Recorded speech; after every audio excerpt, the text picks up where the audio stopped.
você tem um dedo podre, você não sabe escolher. E eu falava, gente, claro que eu tive escolhas tortas, porque qual era esse espaço dessa mulher machucada que continuava a reproduzir, até pelas ancestralidades todas, o espaço disso, de querer ser amada onde era deserto, onde não tem amor, e aí você quer transformar aquele homem. Não! O nosso papo A gente inventa. Olá, eu sou Débora Guiar. Eu sou Graciema Freitas e esse é o nosso Papo A Gente Inventa. Pois é, e o que a gente está inventando hoje? Vamos falar de solteirice.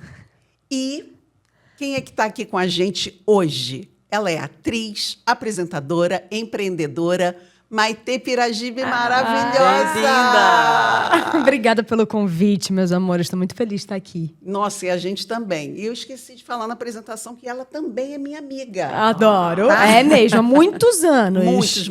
E eu amo demais. Também, meu amor. Maitê, seguinte, você viveu um longo período solteira. Aliás, um período bem maior do que muita gente que hoje em dia está vivendo e acha que chegou o fim da linha. Exatamente. Vamos, então, conversar sobre isso? Vamos, que é um tabu ainda, né? Você assumir uma solteirice, uma autossuficiência durante mais de uma década, que foi o meu caso, foram 11 anos solteira.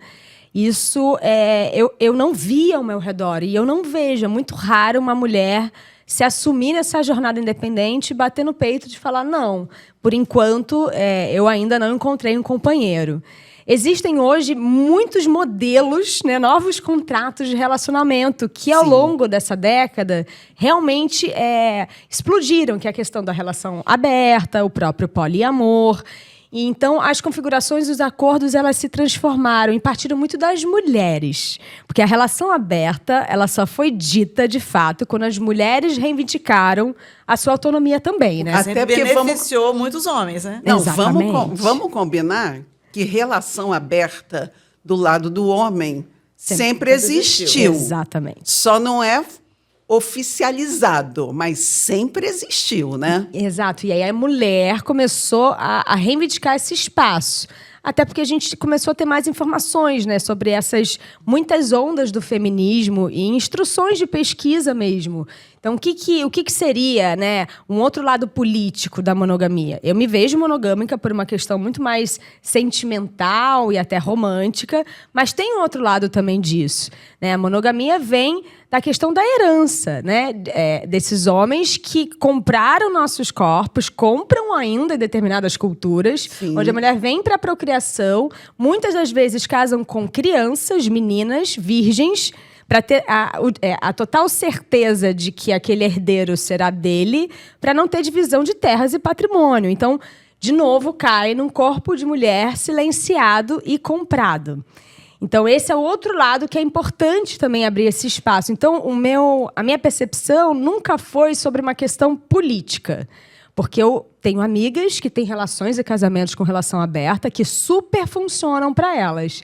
Mas para mim nunca funcionou. Esse é um modelo que nunca me encantou. Eu preferia ficar sozinha.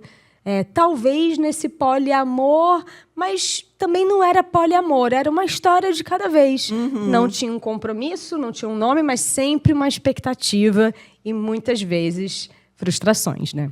A sociedade sempre cobrou de nós mulheres um namorado, depois um noivo, depois um marido, depois um filho, depois um outro filho, depois a manutenção de um casamento falido, né? Porque sempre ficava a cargo da mulher fazer de conta que não estava vendo nada. Exato. E essa manutenção desse celibato voluntário foi realmente voluntário. Foi tipo um tempo sabático que eu vou tirar para mim, no meu momento eu volto. Ou foi simplesmente acontecendo e quando você viu se passaram 11 anos? Olha, foi acho que um pouco por aí, assim, passou muito rápido.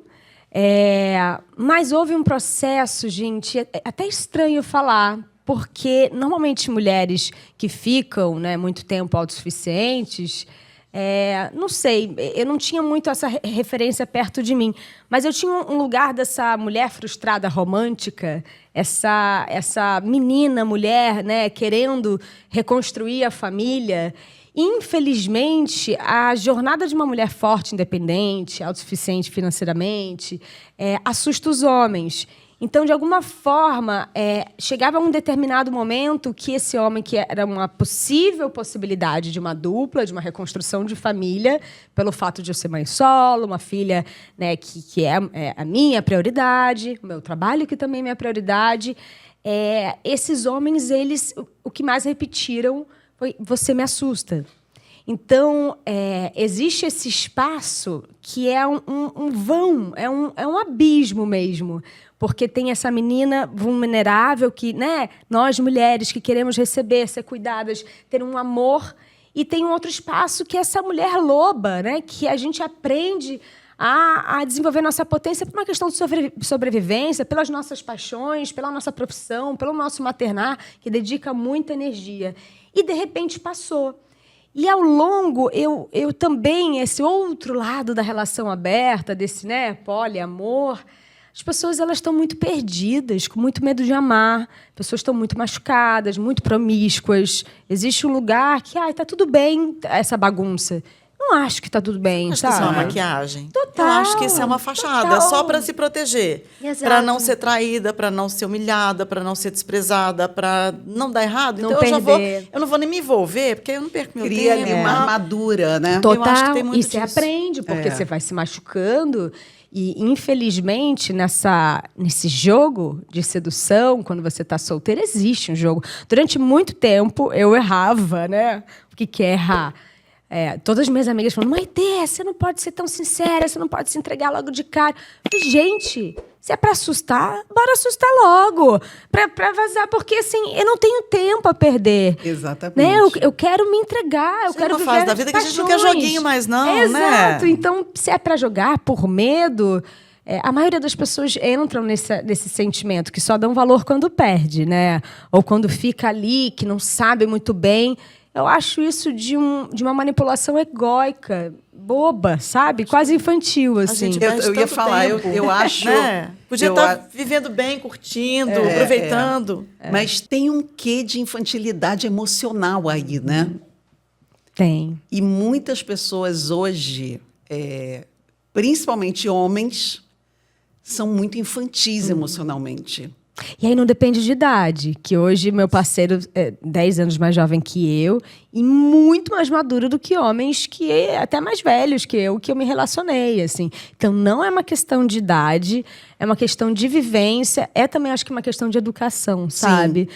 Os valores de casa, independente das famílias, porque cada família, né, tem ônus e bônus, nenhuma família é perfeita, mas quando você vem com princípios de raiz, de fidelidade, de honestidade, de caráter... Muda tudo. Muda tudo, sabe? Porque existe um lugar que eu penso sobre a lealdade, que é além da monogamia, né? O ser fiel, o ser leal, é uma questão também de uma amizade, um companheirismo. Uma pessoa que flexibiliza sobre seu poder de barganha, ela está vendo só os próprios prazeres e não a responsabilidade afetiva. Se eu sou sua amiga e alguém, por exemplo, né, fala mal de você numa mesa, se eu silencio, eu não estou sendo leal a você. Está compactuando, né? Exato. E se eu estou com um parceiro e em alguma mesa tem alguém me flertando, se eu não imponho limites, eu não estou sendo leal ao meu parceiro. Porque quem gostaria mesmo... É isso que eu fico tentando encaixar, né? Porque também está falando sobre taras sexuais. Aí é um assunto até mais profundo. Tem pessoas que gostam, que flertam com esse universo e que está tudo bem, que não é ser desleal. Pelo contrário, quer brincar junto. Tem esse tipo, né, de disponibilidade sexual. Isso é uma coisa... mas mesmo essas mulheres, que são minhas amigas, eu vejo pelas minhas amigas, que têm essa relação aberta, têm leis de proteção e de respeito. Porque qual é esse limite para você desrespeitar, né? Né? Você tem que saber até onde você pode ir, né? Até onde o outro permite que você vá. Exato. Porque senão não funciona. Vira uma bagunça, né? E o caso é o seguinte... Cada casal é um casal. Tem que respeitar a individualidade de cada um, super importante, mas cada casal vai fazer um acordo. E aí, quando a gente fala de outras formas de amor, trisal, poliamor, enfim, aí é que tem que ter mais acordo mesmo, porque o povo também acha que um trisal ou um poliamor é tudo bagunça, e não é também, ali existem seus acordos. E quando a gente fala de relações hétero, parece que os acordos estão implícitos. Ninguém fala, ninguém combina nada. E aí chega um momento que pode dar ruim. E aí eu falei de indivíduo, e aí, pegando esse teu momento, esses 11 anos aí, a gente pega, como é que eu posso te dizer? Tá, teve uma solidão e também uma solitude nesse período, e você usou esse período para se encontrar, para trabalhar o teu autoconhecimento? Perfeito. As pessoas elas têm muito medo de ficarem sozinhas, né? Eu acho que a maior dor do ser humano é não ser convidado, aceito, validado, incluído, né? A gente tem muito medo da rejeição. E o que acontece? Um ser artista, que eu acho que também é a minha percepção de mundo, eu tenho muitas fontes de amor, né? A arte, ela é minha paixão, ela me abastece, ela ocupa um tempo na minha vida e cria um universo lúdico, criativo, inspiracional, que preenche muito essa solidão, porque até na solidão há poesia, há inspiração. Os grandes poetas, grandes filmes, grandes livros, grandes músicas são feitas também dessa dor. Então, isso também é uma massinha, é uma argila para esse ser artista. Dentro, né? Então, isso é uma ferramenta de trabalho, de alguma forma. E aí tem outro aspecto sobre o autoconhecimento que também perpetua, né, sobre a arte. Uma atriz, né, uma apresentadora, principalmente uma atriz, ela tem que ter muito repertório para poder estar nula e absorver essa nova história e recontar a partir do ponto de vista desse personagem. Então, também, essa solitude abastece esse processo de autoconhecimento, processo terapêutico, um processo também de reencontro com a própria essência. E eu acredito que esse processo de deserto, né, esse deserto que a gente passa, ele é muito benéfico. Porque a gente descobre força que a gente não tem, a gente lida com as nossas carências de outras formas e descobre rituais. Então, nos momentos ápices, assim, né, que é hormonal também, né, de carência, às vezes era do toque. Por exemplo, marcar uma massagem, para mim, era essencial. Então, estava lá com uma massoterapeuta, homem ou mulher, que seja, massageando o meu corpo, aliviando minhas tensões. Isso já aliviava, porque às vezes não é a questão da solidão do sexo ou da dupla, é do toque. Né? É do sentir. Aí vai num outro processo, num banho, fazer oleação no corpo, se abraçar. Quando o bicho pegava, eu me abraçava. Era sempre a mão aqui embaixo, outra aqui em cima, e eu me sustento, eu me basto, eu consigo. E aí quando você passa, porque são picos, né? A vida é o tempo inteiro assim. Aquilo vai entrando a coisa mais preciosa, que é o nosso amor próprio, que é difícil, é diário, não tem uma equação pronta, mas que quando a gente consegue surfar, né, entre essa carência, essa solidão e essa solitude, o tempo passa e a gente entende assim, o que a gente merece, nossos limites. Passaram 11 anos e a gente nem viu. Exato. Exatamente. Fica leve até, né? Fica. E essas práticas ajudam muito a fortalecer a relação da gente com a gente mesma, né? Tem gente que vai para meditação, para pintura, para o bordado. Eu acho que é importante esse momento de introspecção, até para a gente entender o que a gente quer também, né? Quem a gente quer, como a gente quer, né? Como é que foi? Você acha que essa vulnerabilidade pode ser também uma força? Acolher sua vulnerabilidade te fortalece? Sim, e eu acho que é o que a Débora tinha falado antes, né? Tem uma limiar muito delicada, que é onde essa vulnerabilidade você se transforma, você se refaz nessa potência e na solução, né? E na positividade, para a gente ter um pensamento positivo, construtivo e não minar. Sim. Mas também tem essa outra liminar, que são as casquinhas que vão criando a partir dessa vulnerabilidade. Então, eu também não posso ser hipócrita e dizer, foi tudo lindo e maravilhoso. A partir desses pontos de abandono, de traição, de traumas, de rejeições, de descaso, de displicência, às vezes é só uma displicência, geram gatilhos vulneráveis muito antigos, e aí a nossa criança ferida, né? E é por isso que o processo terapêutico é super essencial. Vem num outro lugar que aí, de repente, cria uma casca além, né? Cria uma proteção além, uma dificuldade de confiar, uma dificuldade de se entregar também. Entra no espaço que é tudo ou nada, que também não é saudável. Então, o nosso ponto de vulnerabilidade, a gente precisa ter um profissional perto. E pode ser mais de um, pode ser também numa prática corporal, como a yoga, como o qigong, pode ser também práticas lúdicas, como a dança, o bordado, a pintura. Então, eu acredito que nessa sociedade, não é seguro estar vulnerável, mas é seguro a gente estar sensível. A gente, nessa era de revolução tecnológica, de inteligência artificial, a gente cultivar nossa sensibilidade, nossa empatia, nosso lugar sensitivo é importante para a gente não virar uma máquina. Porque as pessoas estão, assim, duras, né? Estão muito. Mas a gente acolher a nossa vulnerabilidade e aí se perceber, entender, até aqui eu consigo. Porque eu acho que o bacana, quando a gente tem um encontro com a gente, que a gente está nutrida do nosso amor próprio, a gente vai saber os nossos limites. A gente vai saber até onde dá para ir e vai dar limite para o outro. Exatamente. E aí, eu falei agora de amor próprio, você tinha falado já sobre amor próprio. Maitê, hoje, o que significa amor próprio para você? Teve, assim, alguma mudança nesse teu processo? Porque a Maitê de hoje não é a mesma Maitê de 11 anos atrás. Sim, exatamente. Olha, quando você fala de amor próprio, eu acho super delicado, que é o que a gente falou, né? Não tem essa equação, não tem uma forma, não tem um território seguro.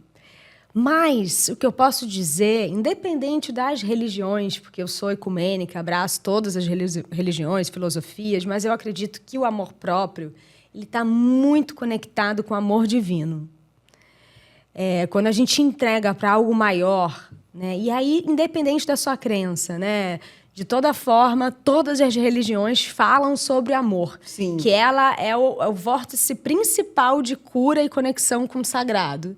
Quando a gente estabelece esse papo interno e direto, principalmente as mulheres, onde as bruxas foram queimadas, a religião pagã, que eu fui estudar, né, o que é o paganismo, foi silenciada, foi demonizada, eu entendi que o nosso aspecto da deusa precisa ser resgatado. Que o que são os arquétipos femininos de poder e também de nutrição, que são vários. Em todo o território mundial, em todas as culturas, tem um arquétipo de uma deusa. E claro que tem as primárias, né? A deusa Ísis, a deusa Sofia, que desmembraram para as outras culturas e cada um com seu simbolismo. Nossa, essa deusa Sofia eu nem conhecia. E aí, dentro dessa base, a gente estabelecer esse corpo sagrado, esse útero como um cálice divino e esse lugar que é precioso, fica muito mais fácil para a gente conseguir trazer para a matéria. Porque é o que você falou, a meditação, que para mim vai muito sobre oração, rezos, afirmações positivas, frequências de Hertz, estruturação, né, disso, sobre uma elevação de energia, de vibração, fica mais fácil a gente conseguir pegar esse rabo da raia que de vez em quando escapa. E a gente perdeu tanta mão, né? Perdeu, porque a gente foi queimada, o poder sobre as medicinas da terra viraram bruxaria. As mulheres que foram queimadas na Inquisição eram parteiras, eram herveiras, sábias da ancestralidade de cura. Porque os homens... É muita potência, né? É muita potência. Eram mulheres que ficavam... Se eu fosse, né, do século retrasado, lá, 1700, Mas tal, quem disse que você não estava lá? Com certeza. Provavelmente eu fui essa mulher do alto da montanha, solitária, independente, sabe? Eu brinco que eu acho que eu fui uma bruxa, né, Idade Média. Uma bruxa francesa, ainda por cima, porque eu tenho uma coisa, assim, aquele déjà vu, sabe? Uma coisa, assim, com o lugar. Ela é muito e com chique, as gente. experiências, é uma coisa assim, eu tenho isso. Então, assim, você que foi da época precisava das Donanas Negras, de Maria Madalena. Eu brinco que eu era amicíssima de Joana d'Arc. Adoro. Então foi na outra safra. Que era uma mulher intuitiva, que conseguiu, né, mudar um eixo de guerra, que restabeleceu o contato da liderança feminina no homem, que tudo bem que ela teve que se disfarçar de homem para não morrer, não ser estuprada ali no meio da guerra, mas teve esse espaço de poder. Então, como a gente falou, né, antes de começar o podcast, essa união da irmandade feminina, que no aspecto místico é a irmandade das rosas, né, num dos estudos que é da Rosa Cruz, e também dessa andarilha de Joana d'Arc, Maria Madalena, e essas grandes sacerdotisas e médiuns, é restabelecer o contato com essas mulheres. E isso requer um senso de cooperação que se perdeu ao longo do tempo, porque os homens injetaram essa coisa da beleza eterna, nessa coisa da competição, né, da conquista, o território sobre os corpos, né, que eles tomaram conta da gente durante muito tempo. Agora que a gente está libertando. Nossas avós ainda estavam presas nesse sistema, né? E esse resgate é fundamental, né? Essa volta para casa, essa união, essa sororidade. A gente sempre fala muito disso aqui. Vamos falar de maternidade? Vamos. Eu até ia perguntar, porque, assim, Maite falou desse Do amor feminino, maior, do do amor, feminino. E a mulher, ela tem uma força, claro, que precisa de uma mulher e um homem para gerar uma criança. Mas, assim, quem está gerando mesmo, ali, quem está naquele processo, é a mulher. Que assim, é uma coisa muito poderosa, né? Graça, te cortei, pode seguir. Aqui a gente é assim. Adoro. Eu ia te perguntar como é que a maternidade mudou sua visão de mundo. O que muda é inegável, né? Mas o que mudou? Olha, eu sempre quis ser mãe muito cedo, então falava isso desde menina. Eu fui uma menina que brincou com bonecas até os 14 anos, mesmo escondida. Então, eu tinha esse instinto de cuidado, até porque minha mãe... Meu pai também, obviamente, mas está falando da mulher. Eu tive pais e uma mãe muito amorosa. Ela é muito amorosa. A régua, eu falo para a Violeta, se eu for 10% do que minha mãe foi e é para mim, a Violeta já está super no lucro. Então, eu tinha essa referência de uma deusa, de novo, né, que se virou e se vira nos 30 e que despertou isso muito menina. Corta para, sempre falei. E aí, eu me apaixonei na época muito rápido, foi tudo muito intenso. Não foi organizado, como a minha irmã, né, que noivou, casou e engravidou certinho. Teve uma cronologia. Teve uma cronologia. Padrão. E eu pedia tanto que Deus falou: tá bom, né, linda? Eu gravidei com 28 anos e foi uma felicidade, um tamanho de... Porque realmente, né, ali eu estava apaixonada, tinha um parceiro que também falava sobre isso e casei grávida e tal. Então, foi uma explosão. Quando ela nasceu, e ao longo desses 14 anos que ela, né, hoje vai fazer 15 anos esse ano, ao longo desse tempo inteiro, eu percebi na minha jornada que se não fosse a Violeta, eu estaria completamente perdida. Ela me traz a bússola inteira. Ela é meu norte, meu sul, meu nordeste. Ela é o meu 360. Então, tudo que eu faço, que eu penso, que eu organizo, eu penso por ela e para ela. Então, eu acredito que a maternidade tem muitas formas de maternar. Sim. Né? Não é só gerar. Tem outras formas de você adotar esses amores, né? Às vezes com sobrinhos, com outros filhos de amigos, ou até com pet, né? É uma forma também desse zelo de nutrir, ou a própria adoção. O instinto maternal, ele se reverbera em muitos lugares. E eu acho que o primário que floresce na gente, a gente se tornar uma pessoa melhor. Porque não é sobre a fala, é sobre a ação. Eu não posso falar que eu amo ela se eu não deixo a cozinha limpa. Umas coisas bobas, sabe? Que é isso, se eu não dou uma segurança de que tem uma comida para ela poder lanchar quando eu estou trabalhando. onde ela não está confortável, onde no quarto dela está organizado. Claro que eu vou ensiná-la, vou dar ferramentas para ela se tornar autossuficiente, mas ainda até os seus 18, né, que é a lei, ela é total minha responsabilidade. Ela é um ser que eu tenho que monitorar o tempo inteiro. E isso desperta esse lugar que, para a gente ser ainda mais honesta, mais íntegra, mais valiosa, mais verdadeira, com os valores e as virtudes que eu tenho trabalhado tanto internamente, inclusive nos meus projetos pessoais artísticos, sabe? Uau. Agora, nós mulheres vivemos múltiplos papéis. Você é uma artista, atriz, já viveu vários na ficção, mas aqui na vida real nós já vivemos vários, né? Total. E tem aquela coisa, a gente sempre está falando, né, Graça? Tipo, cara, a mulherada sempre está ali equilibrando os pratinhos. E aí, Maitê, como é que você equilibra a mãe com a mulher que tem tantos sonhos, tantos projetos para realizar? Então, está sendo legal essa nova fase da Violeta, porque eu brinco que a maternidade, ela tem os setênios, que são super importantes, né? Na antroposofia fala muito sobre isso, mas eu acho que mais do que os setênios, né, que ela está agora no seu segundo, nas 7, com 14, eu senti muita diferença no maternar de 4 a 4 anos. Então, do 0 aos 4, 4 aos 8, 8 aos 12, e agora nessa etapa que vai entrar seus 16 na sequência.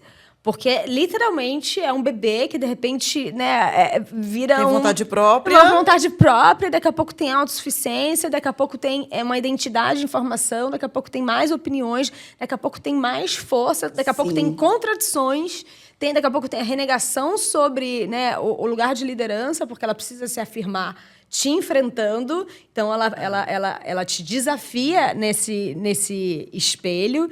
E aí, de alguma forma, ao longo da maternidade específica com a mulheridade, a gente é muito doido. Você se vê bebê, você se vê criança, porque você resgata essas fases. Exemplo, os brinquedos que eu comprava para Violeta era muito dos brinquedos que eu queria ter comprado para mim, sabe? Na época não podia ou não tinha. Então, e ao longo agora dessa autonomia da adolescência, a gente não quer repetir os erros dos nossos pais, que não são erros, né? Foram o melhor que eles puderam ser. Ninguém tinha manual, né? E aí, ao mesmo tempo, a gente fala, eu não vou falar isso, que foi horrível quando minha mãe falava. Quando vê, a gente repete exatamente a mesma frase que a mãe falava. Eu amo Elis Regina, ainda somos os mesmos e vivemos como os nossos pais. Exato, minha música predileta, amo a Elis. E aí a gente repete. Então, eu acho que o aspecto da mulher sendo mãe de menina, né, falando desse lugar de fala, é um espelhamento da mulher potente que eu quero vê-la. Eu ia te perguntar isso agora. O que você gostaria que ela aprendesse com base na sua jornada de autoconhecimento, de amor próprio? Uma coisa que meu pai falava muito, minha mãe também, mas meu pai falava muito e eu acho que foi isso que me deu muita força e a solução, né, dessa crise que eu passei, separando do pai da minha filha tão cedo e abraçando a maternidade solo. Eu vou ensinar ela a ser independente financeiramente, a ter valores, né, e esse lugar do corpo sagrado. A gente já tem falado muito sobre drogas, muito sobre assédio sexual desde criança, mas sobre a questão do sexo. É importante existir uma conversa aberta. Muita. Porque aí sim você protege. Isso. E meu pai e minha mãe tiveram sempre essa conversa muito aberta. É importante a gente dar ferramentas, porque assim, gente, tá tudo permissivo hoje em dia, mas tudo pode. Só que tudo bem, o certo e errado, ele é assim, ele tem muitas camadas, muitos prismas, dependendo da cultura, da questão de privilégio, a questão de gênero e tudo mais, educacional. Mas existe uma coisa que é o correto e o que é errado. Então, eu falo muito para minha filha, que são 2 frases que são meus lemas, assim. Quem mente por nada, mente por tudo. E quem rouba R$1, rouba 1 milhão. Isso são coisas inegociáveis. Não existe meia mentira e meia verdade. Ou você fala a verdade, por mais inconveniente e dolorosa que seja, ou você conta uma mentira. Existe a omissão, o silenciamento. Isso vai para uma outra caixinha.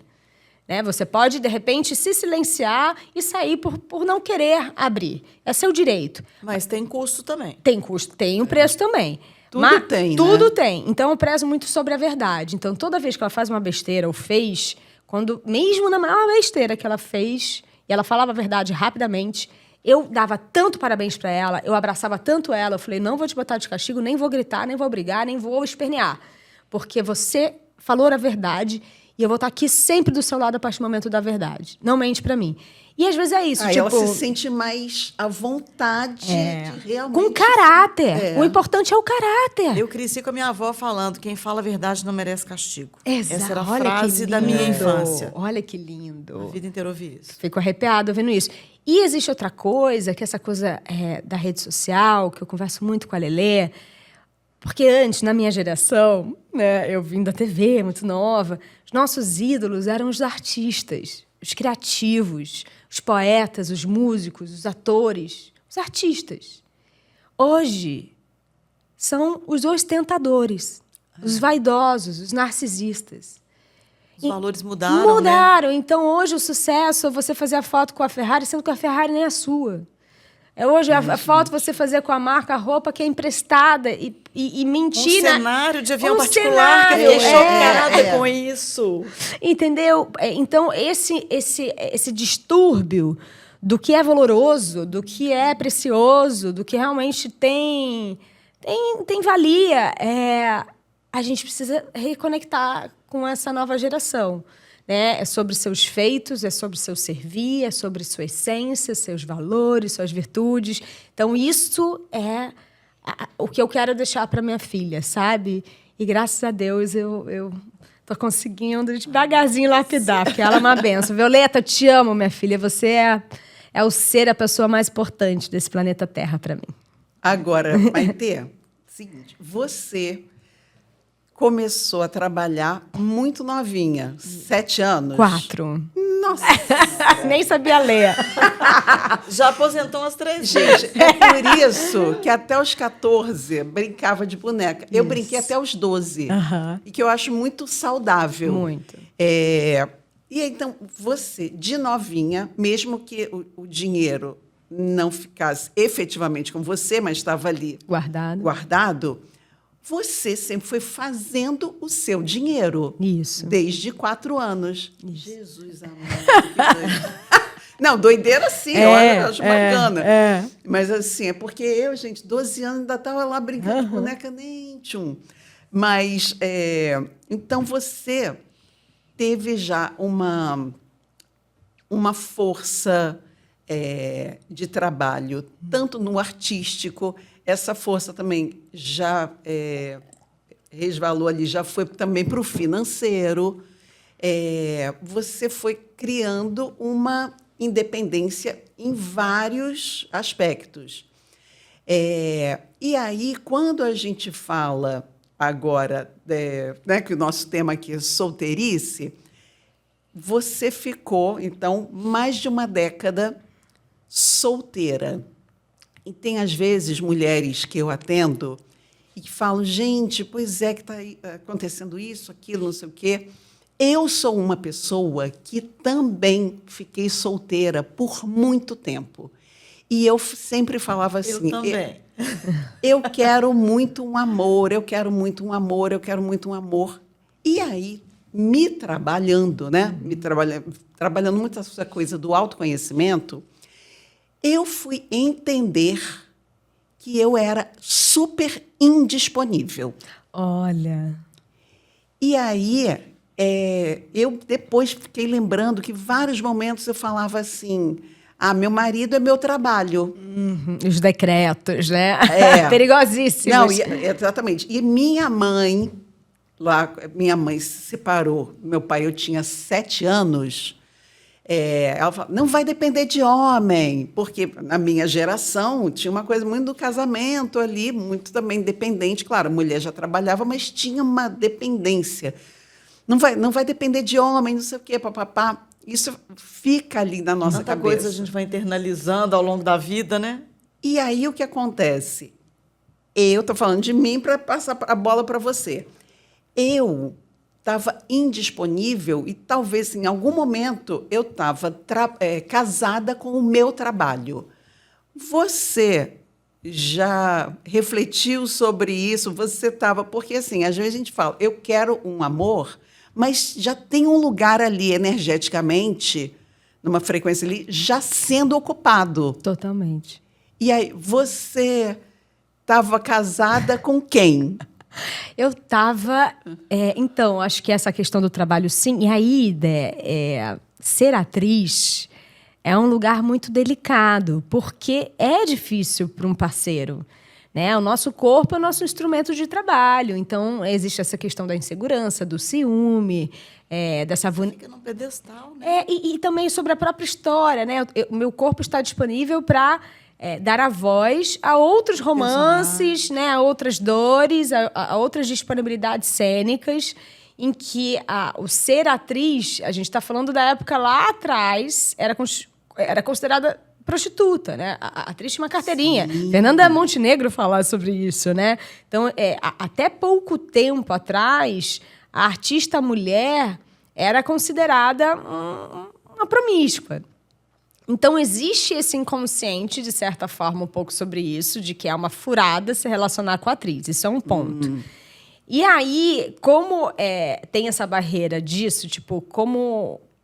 Por exemplo, quando eu estava na crise... Eu não posso ver minha mulher beijando outro. Entendeu? Essas bobeiras aí. Quando eu estava na crise lá da relação tóxica que eu tive, isso afetou o meu trabalho. Porque ele tinha muitos ciúmes, porque, obviamente, ele traía muito. Então, né, de alguma forma, isso afetou a possessividade dele comigo. E isso gerou um trauma de falar, nossa, de alguma forma... eu botei uma barreira. E isso eu falo até com o Léo, que é um assunto delicado, de falar, a minha profissão é um lugar sagrado. Porque Léo, o seu love... meu amor, parceiro, que graças a Deus ama a minha profissão, me dá apoio, ama me ver brilhar, porque é sobre isso também. O homem, né, que se assusta com o brilho da mulher, nunca vai conseguir estar lado ao lado, porque a mulher não é mais um ser que fica atrás do homem, e nem precisa ficar à frente, né? A gente pode estar ombro a ombro, cada um na sua luz, na sua potência, independente se a pessoa vai estar no backstage ou no palco. Ele é do backstage. E que maravilha, né? Então, E que maravilhoso quando um parceiro... dá força para a mulher. Exato. Né? E eu acho que é isso, sobre essa dupla, a gente dá força a esse homem impulsionar ele para crescer financeiramente, para evoluir nas suas habilidades, né? E prosperar nesse sentido. E sim, a mulher solteira, eu também cresci com essa crença da independência e eu abracei e graças a Deus, a minha profissão ocupou esse espaço, porque, de alguma forma, também me nutriu. Que imagine se eu estivesse esperando um príncipe encantado num cavalo branco vir me salvar e me tirar dessa zona. Então, é um limiar muito delicado para a gente, de novo, não se fechar. Mas existe também um lugar que é da mulheridade, mais sobre o feminismo, porque eu acho que a gente já está com muitos ismos. Eu falo que, assim, eu estou exausta de tantos ismos da vida, e os ismos... mal interpretados e mal aplicados. E que nos afasta, que, em vez de criar pontes, criam muros. Então, o termo, em vez de eu falar que eu sou feminista, por mais que é óbvio que toda mulher nasce feminista, eu gosto de falar do termo de mulheridade. A mulheridade, ela traz um espaço de pertencimento ao coletivo.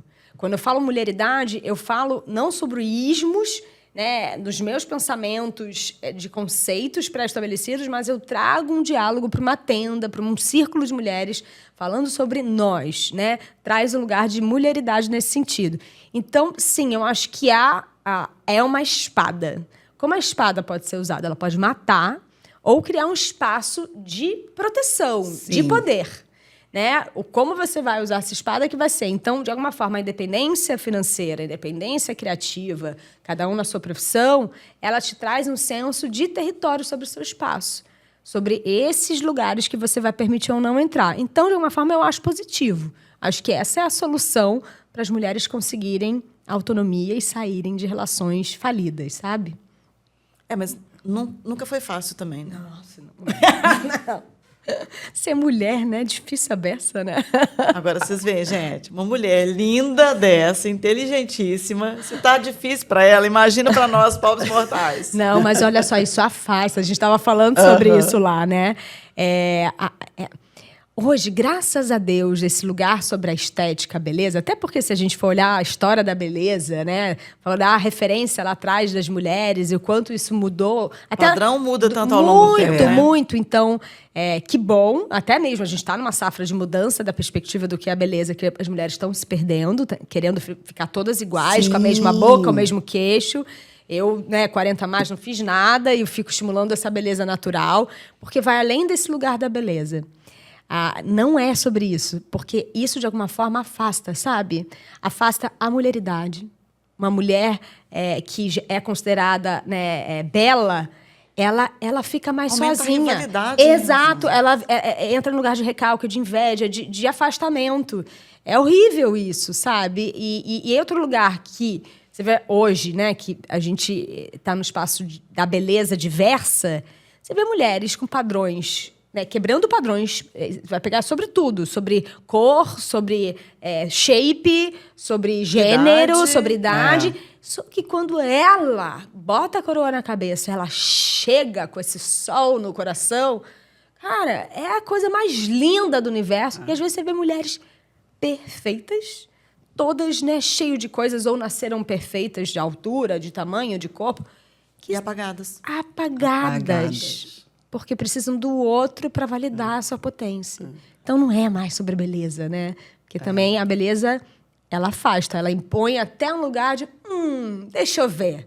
A beleza é um Né? cartão de visita, né? É. Mas o que permanece depois Exato. tem que ter conteúdo. Mas também tem essa coisa do assédio, tem essa coisa de achar que mulher bonita já nasce burra. Então, tem umas limitações também que é chato, sabe?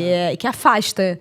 E que entra no lugar de maior exigência até. Pode até abrir a primeira porta rápido, mas para entrar são mais desafios ainda, Para sabe? ter credibilidade. E, gente, quantas mulheres lindas, super inteligentes e que tem que estar ali se provando, né? Quer dizer, provando para os outros que é aquilo muito que a gente ruim. falou do começo, da exigência da sociedade.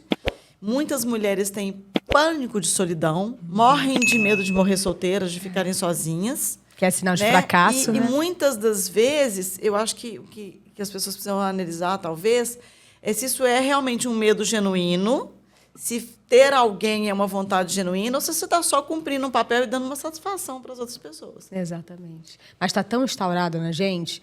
Eu vi aqui, assim, tinham 2 datas que eram desesperadoras, assim, falando com toda a vulnerabilidade do mundo, né? Natal e Dia dos Namorados. Era um sentimento de fracasso, assim, de um lugar, tipo, nossa, ela não achou ainda, ela não conseguiu esse espaço ainda. Eu já fui chamada de, não vou nem expor, porque é um lugar bem próximo a mim, de prepotente por não achar, não baixar guarda para os homens. Não sei se está sendo muito prepotente. Eu falei, Natal. por que eu não tô...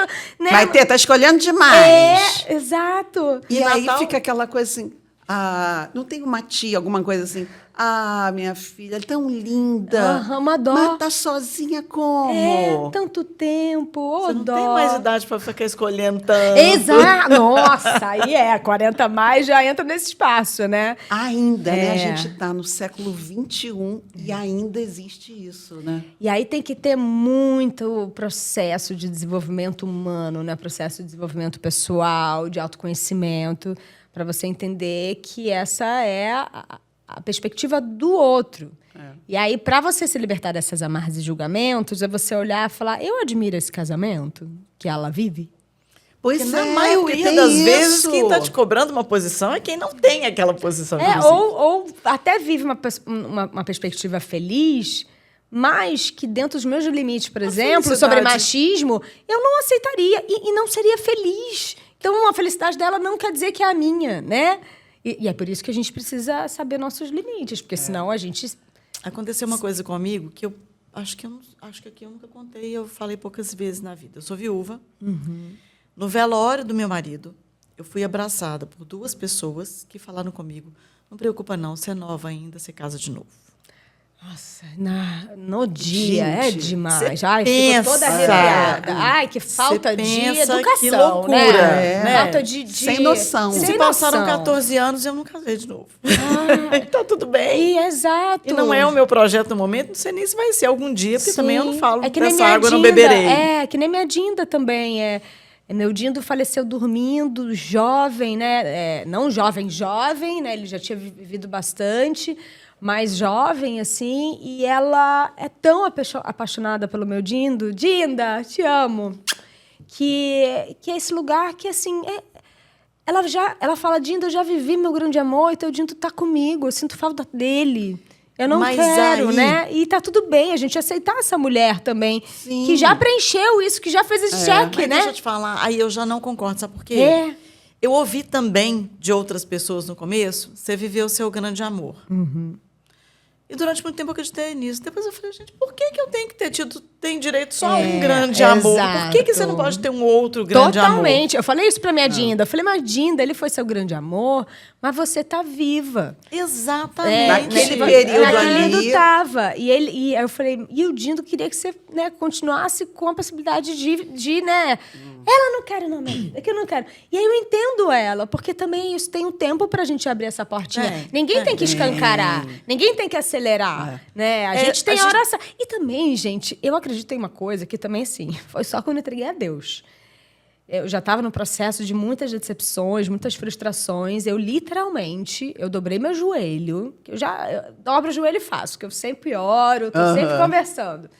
Mas teve uma vez que eu dobrei o joelho assim com dor e falei, Deus, eu não tenho mais responsabilidade sobre isso. Esse 50% de achar a minha dupla, a minha alma gêmea, eu entrego na tua mão. Eu não quero mais eu ter que procurar, alguém ter que me apresentar e muito menos entrar no aplicativo, porque nunca me fez bem esse negócio de aplicativo. Muita gente se dá bem, mas no meu caso me dava paura, me fazia mal, sabe? E eu acho que existe esse lugar da alma gêmea, acredito que temos mais de uma sim, e que é um encontro divino, na hora certa. Eu, Léo, se a gente tivesse se encontrado um pouco antes, não ia dar certo para mim e para ele. E foi na hora certa, no tempo certo. Tem um momento. E mesmo ele, quando eu encontrei com ele, ele já estava com o plano de se mudar para Floripa, ele já tinha comprado apartamento, já estava organizando, montando a casa inteira. E mesmo assim, a gente não largou a mão e a gente está vivendo isso da melhor forma possível. E Deus é tão valoroso que ele passou por muitos processos parecidos, por mais que ele seja mais novo, de autorreconhecimento, autovalorização, autopreservação, porque ele que até colocou espaços mesmo de falar, olha, aqui não é brincadeira, aqui não é delivery, aqui não é... Se você quer esse espaço, você procurou o homem errado. Viu, gente? Existem esses homens, existem. Quando ele falou isso, minha antena falou, opa! Eu estou escutando uma fala que a princípio seria feminina, na boca de um homem, e que despertou esse lugar de falar, cara, hoje os homens, eles também estão sentindo essa falta Também. e despertando o seu lugar feminino, de nutrir, de cuidar da casa. O Léo, ele cuida da casa melhor do que eu, ele está me ensinando a cuidar da minha casa melhor do que eu fazia. Ele é muito precioso e muito cuidadoso. Então, esse espaço desse encontro é divino, é mágico, é um lugar muito misterioso, assim. E como tem que ser, e um dia de cada vez, né, gente? Não se ficar preocupando o que o povo fala, o que o povo cobra, o que o povo faz. É no tempo da gente, na hora que tem que ser. Exatamente, porque senão Tá tudo certo. a gente sempre se sente desencaixada, né? Um negócio esquisitíssimo. Você que, voltando aqui para o autoconhecimento, a gente já está, né, até já se encaminhando para o final, voltando para a coisa do autoconhecimento. Você veio se trabalhando. Teve algum momento que você falou assim, cara, agora eu realmente estou assim, verdadeiramente aberta para o amor? Porque não é coisa do consciente, é muito além. Sua a filha está pronta, Senhor. Olha que doido, Dé.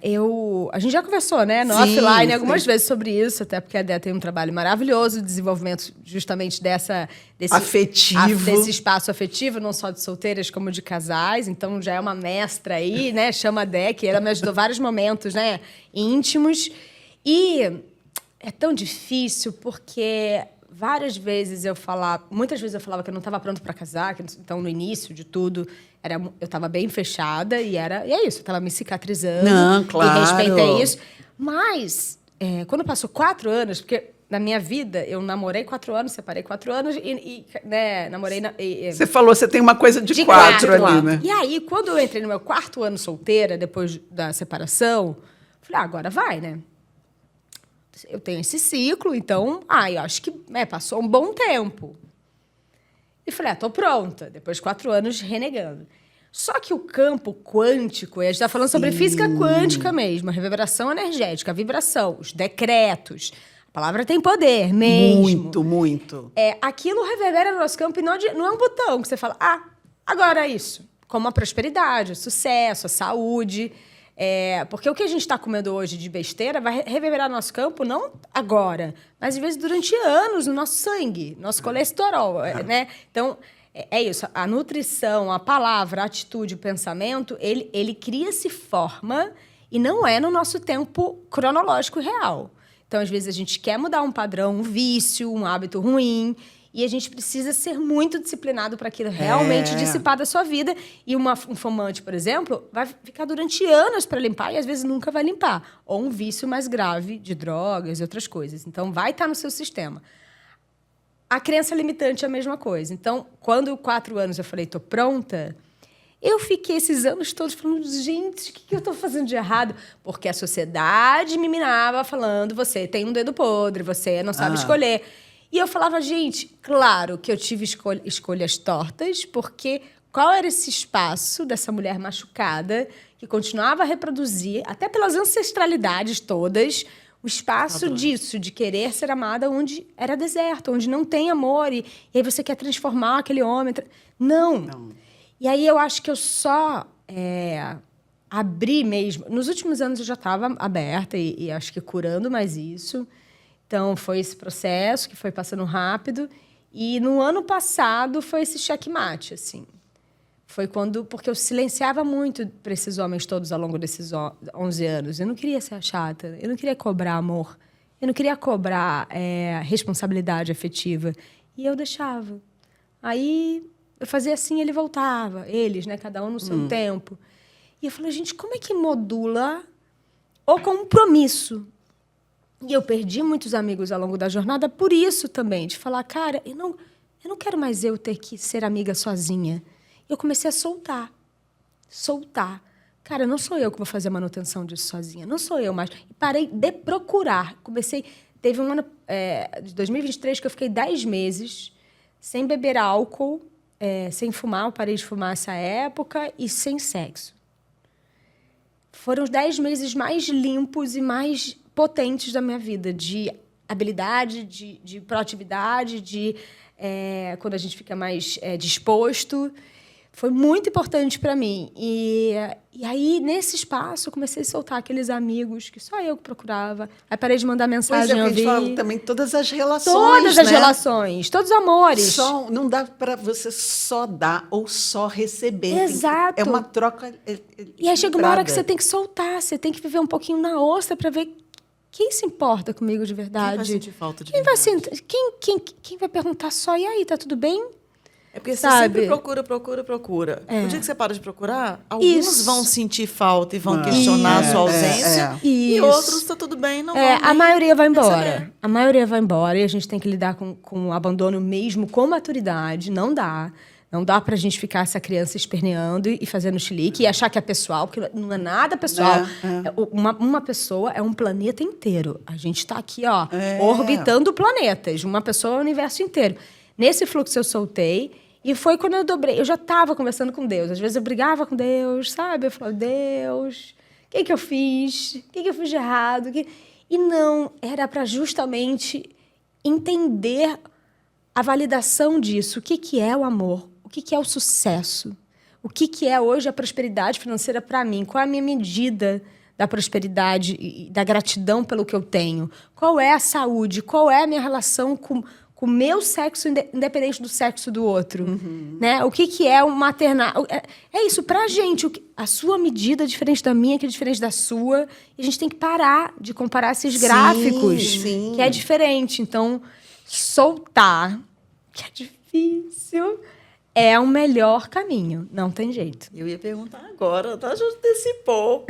Que mensagem você deixaria para as mulheres, principalmente que estão nos ouvindo, e que elas têm esse medo, tanto a necessidade de ter alguém, mas, ao mesmo tempo, medo de se entregar ao outro?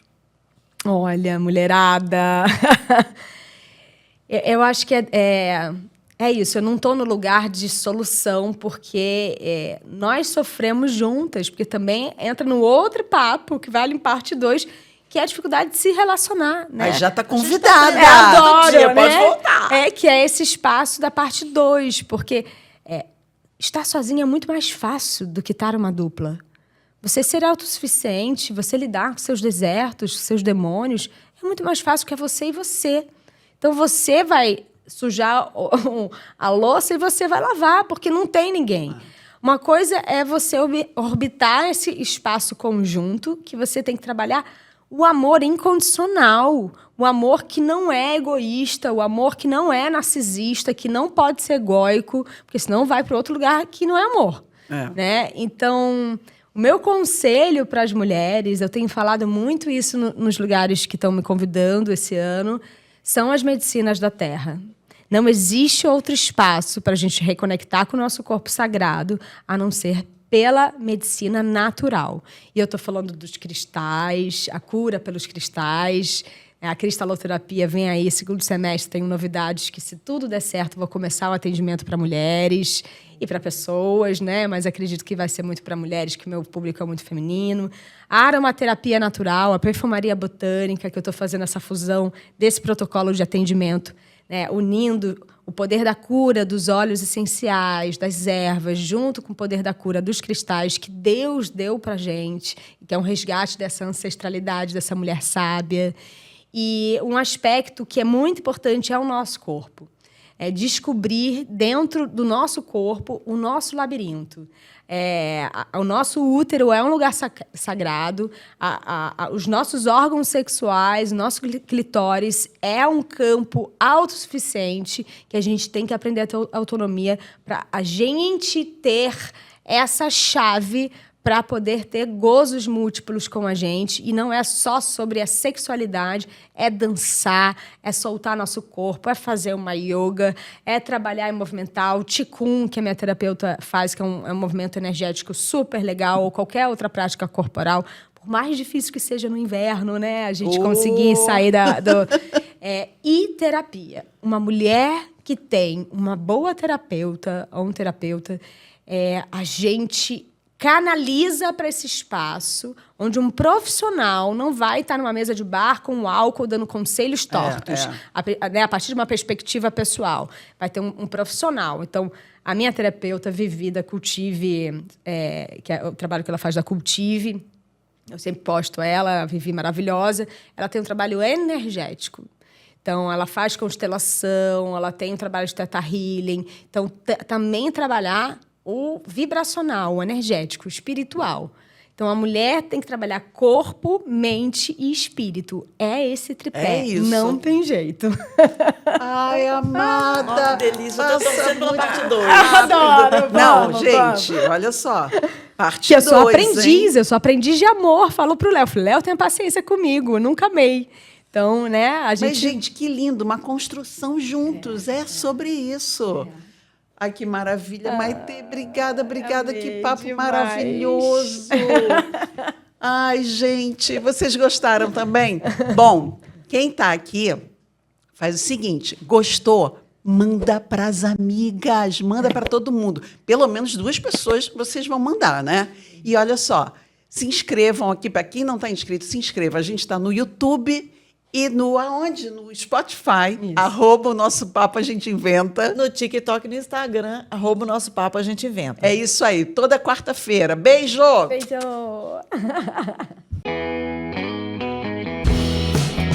o nosso papo A gente inventa.